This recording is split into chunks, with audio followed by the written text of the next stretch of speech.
Berbicara sumber pendanaan perusahaan, kita bisa berbicara tentang yang namanya debt financing atau equity financing. Nah, di mana debt financing adalah salah satu teknik di dalam perusahaan memperoleh dana sumber pendanaan dengan melakukan hutang. Nah, hutang itu ada yang jangka pendek, jangka panjang. Nah, ketika berbicara terkait dengan debt financing, umumnya karena itu dikatakan sumber pendanaan ya. Nah, tentunya kita berbicara hutang jangka panjang. Kalau jangka pendek mungkin agak cenderung sulit untuk dijadikan sebagai sumber pendanaan perusahaan atau disebut dengan equity financing yaitu pendanaan dengan penerbitan saham ya dengan atau ekuitas sendiri. Kalau perusahaan bentuk PT bisa menerbitkan saham ya atau dengan menginvestasikan pemilik kalau bentuk perusahaannya perorangan ya atau persekutuan. Nah, dalam hal ini saya akan membahas salah satu yaitu terkait dengan debt financing yaitu adalah bonds payable. Bonds payable atau hutang obligasi. Nah, hutang obligasi merupakan pinjaman jangka panjang perusahaan kepada investornya yang mana umumnya disertai dengan bunga. Nah, bunga itu di dalam obligasi sering disebut dengan nama kupon. Tingkat suku bunga disebut dengan kupon rate. Nah, salah satu contoh dari obligasi secara perhitungan dan pencatatan jurnal kita akan bahas di video kali ini. Mengangkat topik long term liability atau bonds payable, obligasi merupakan surat hutang jangka panjang yang dijual perusahaan untuk mendapatkan pendanaan. Beberapa ciri yang umum dari obligasi, yang pertama adalah obligasi memiliki tingkat bunga tahunan tertentu yang kita sebut dengan nama coupon rate. Kedua, adanya umur atau jangka waktu pinjaman. Biasanya pada obligasi, jangka waktu pinjamannya lama banget, bisa 5 tahun, 10 tahun, 15, dan seterusnya.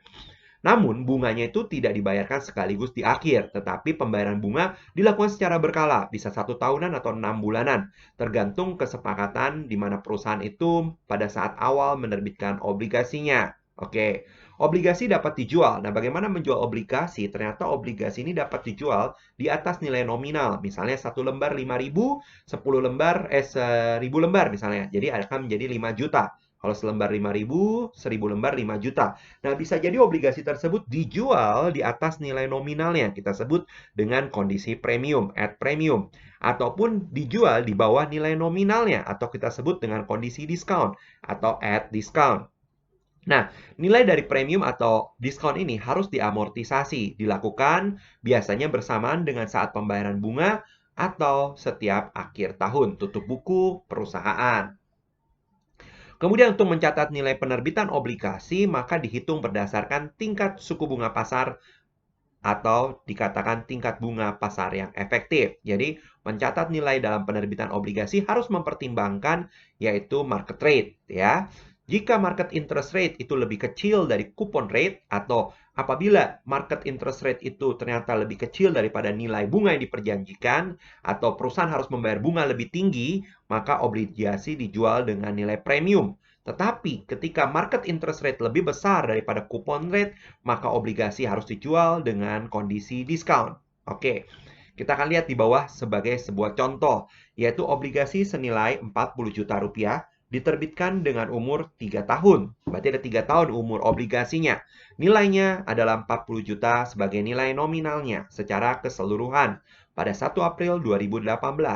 Tingkat suku bunga obligasi adalah 6% tingkat suku bunganya, di mana obligasi dijual pada 1 April yang bersamaan di saat tingkat suku bunga pasar adalah 10%.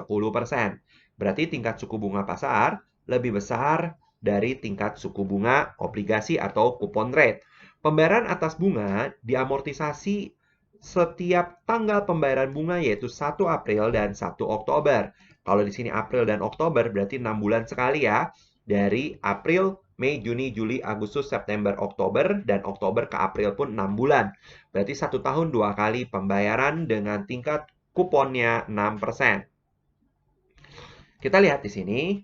Kalau tadi dikatakan bahwa nilai nominal obligasi, yaitu udah secara total, yaitu mengkalikan antara sebenarnya nilai per lembar dengan jumlah lembarnya, tetapi di sini langsung diketahui, tanpa kita mengetahui berapa lembarnya, berarti obligasinya adalah 40 juta rupiah. Di sini 40 juta. Nah, tingkat suku bunga 6 bulan, kita hitung 6 bulan itu, per bulannya, per 6 bulannya adalah 1.200.000. Diperoleh dari angka 40 juta ini dikalikan dengan 6%, kemudian dikali 6/12 karena dibayarnya setiap 6 bulan. Sedangkan tingkat suku bunga umumnya diketahui adalah dalam tahunan. Maka 1.200.000. Nah, karena kita menerima 6 bulanan, berarti nilai kas yang kita terima 1.200.000, 1.200.000 kemudian, 1.200.000 kemudian, 1.200.000 kemudian, itu mengalami adanya perubahan nilai karena time value of money, ya, nilai waktu dari uang. Sehingga nilai 1.200.000 ini harus di present value kan, ya. Nah, gunakan present value secara ordinary. Nah, dapat tingkatnya yaitu 6 kali karena 3 tahun. Ya, 3 tahun berarti dia terima bunga 6 kali. Masing-masingnya ada 5% di sini ya. Tapi hati-hati di sini 5% dapat dari tingkat suku bunga pasar. 10% kita bagi 2 setiap 6 periodenya, setiap 6 bulannya per periode. Berarti dapat angkanya sekian. Ini bisa dilihat dalam tabel, bisa juga dihitung. Ya, tingkat suku bunga present value yang ordinary. Present value interest factor untuk nilai pokoknya adalah 6 kali, karena 6 kali, 6 periode, itu 5%. Nah, ini gunakan present value biasa. Kalau yang atas menggunakan present value ordinary, ya. Interest factor annuity ordinary. Singkatannya, present value, interest factor annuity ordinary, dan present value interest factor yang biasa. Nah, kemudian dapatlah nilai 1.200.000 ini setelah di present value kan menjadi 6.090.830 dan juga di sini ada nilai nominal 40 juta setelah di present value kan menjadi 29.848.616. Nah, totalnya adalah 35.939.446. Oke. Mungkin yang membuat kalian lebih bingung di sini adalah ketika menghitung present value interest factor annuity ordinary. Silakan googling untuk mengetahui rumusnya ya. Bisa diketahui di situ. Dan ini adalah present value interest factor biasa. Setelah dapat angka ini, maka kita bisa membuat tabelnya. Nah, tabelnya kita tulis dulu. Pertama kali adalah di 1 April 2018 dan ini ada 6 periode. Setuju ya? 1, 2, 3, 4, 5, 6. Di 1 April, nilai yang diakui sebagai bonds carrying value adalah sekian. 35.939.446. Ini dijual dengan kondisi diskon. Lebih rendah daripada nilai nominal obligasi yang 40 juta. Nah, kita sebut diskon karena kita baca keterangan di atas di sini bahwa jika market interest rate lebih besar daripada coupon rate, maka dijual kondisi diskon. Nah, kemudian dari nilai ini, kita kalikan dengan interest expense. Sedangkan interest payment-nya setiap periode sama. Kita kalikan dengan interest expense, selebihnya adalah reduction-nya. Interest expense kita kurangi dengan interest payment. Nah, hasilnya 596.972. Kemudian, bonds carrying value-nya juga akan menurun. Ya, sekali lagi, dari 36.536.418, kita kalikan dengan interest factor, hasilnya 1.826.821. Dikurangi dengan interest payment, hasilnya adalah reduction-nya 626.821. Yang bonds carrying value-nya juga akan berubah. Nah, seterusnya nilai bonds carrying value makin lama akan naik sampai menyentuh nilai nominal. Oke, di sini reduction lebih besar daripada interest payment.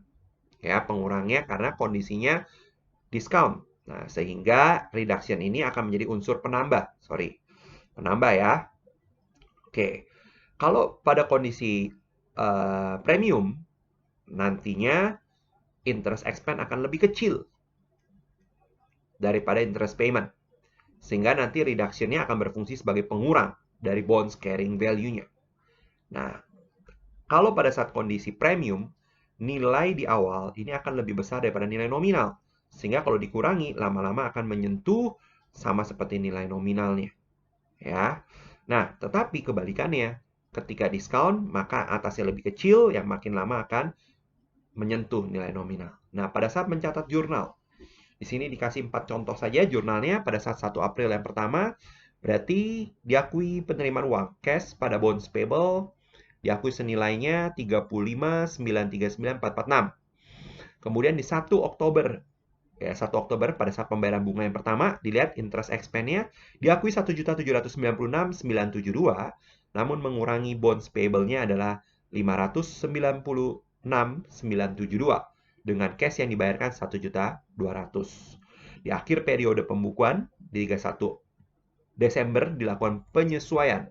Ya, penyesuaiannya mengambil interest expense 913, 410 bonds payable dan interest payable-nya pun mengambil porsi adalah setengahnya. Kenapa setengahnya? Dari Oktober, November, Desember. Ya, 3 bulan dari perhitungan 6 bulan yang ada di dalam tabel. Berarti setengahnya. Kemudian di 1 April 2019,